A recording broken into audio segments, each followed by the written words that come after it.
Labai yra įdomi situacija su žmonėm, kurie turi antsvorį ir po to lieknėja, dažnai gauna tokių negražių komentarų, kad kažkada, kai buvai storesnė, tu buvai labai linksma, labai draugiška, tokia, žinai, visus priimdavai, galima bet kada į svečius nuvažiuoti, kiekvienam padėsi. O dabar, kai sulieknėjai, tai tampai tą plona, pikta ir kažkokia tokia nepatinki jau mums, ne?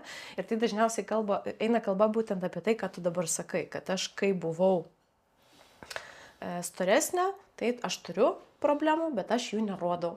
Aš visą laiką tą rodau kaukę, besišypsau, viskas man yra gerai, aš visus priimu, nejaučiu savo ribų, bet tada turiu kažkur tai kompensuoti, kažkokį tai atstumą laikyti kitų būdų ir svoris tapo to atstumu, ta riba, kurios nėra emocinė prasme, ne? Nes vis tiek asmeninės ribos jos yra neverbaliniai kalboj, ne? Tai ką dar tau pavyko išsiaiškinti? Pavyko išsiaiškinti.